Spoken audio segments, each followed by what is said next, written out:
a good standing member of the Economic Freedom Fighters. Good day, Titus, and allow me to greet you as a good standing member of the Economic Freedom Fighters who has renewed my membership and who is clear that I'm a member of the Economic Freedom Fighters, that I'm committed to the 7 cardinal pillars of the unequivocal. EFF. You know I love the word unequivocal.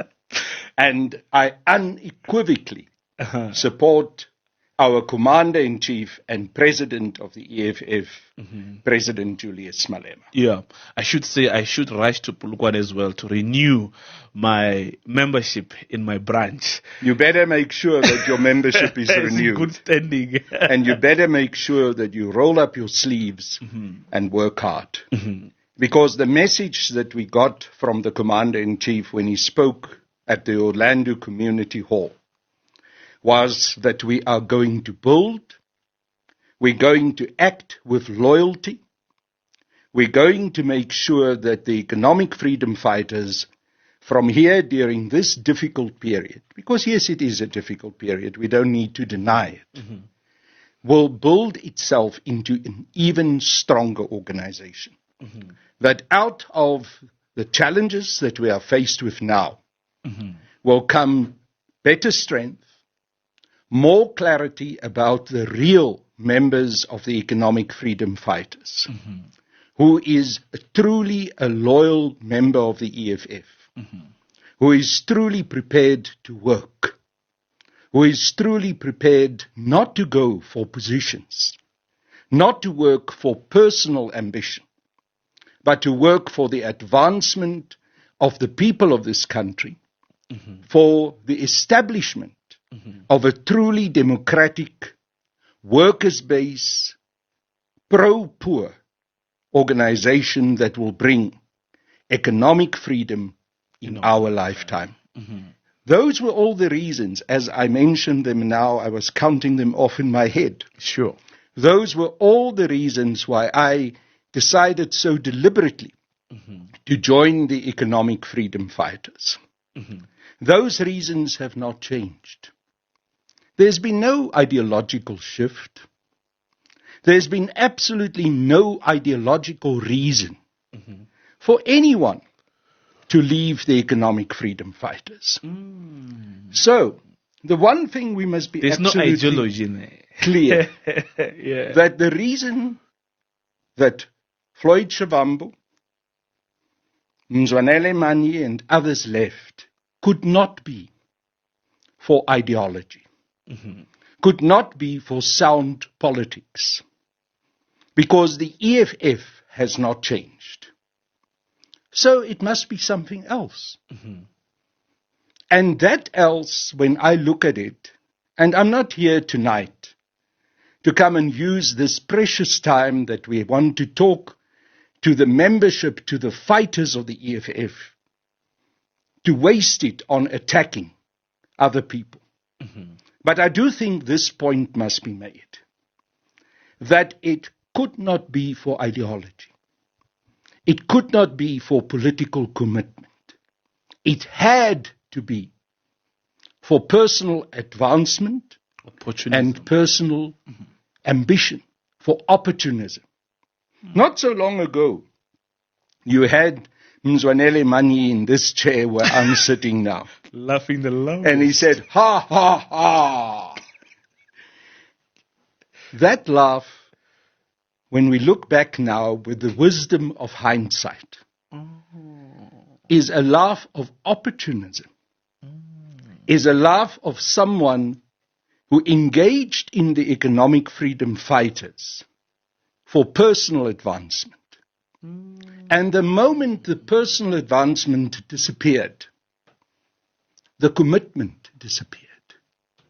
The political understanding and ideology disappeared. And poof, like mist without substance before the sun, he was gone. And that is what our Commander-in-Chief was talking about on Thursday on Monday, actually, when he addressed us. He was addressing us on the fact that we need to be principled fighters. That we mustn't be there for our own self-advancement and own self-promotion. That our aim is there to work for the people and to build on the principles that the economic freedom fighters stand for in the founding manifesto and in the 7 cardinal pillars. And one of the things that was very important in that very seminal speech that our commander-in-chief gave, he went into the organizational matters that need to be addressed. It was not a speech that was opportunistic. It was a speech that was organizational. It was a speech that said, yes, we suffered a loss, but the time for mourning is over. Now is the time for hard work. Yeah. And I think there was great wisdom in the announcements that our commander-in-chief made that the organizational renewal program that was under Floyd Shivambu is being scrapped.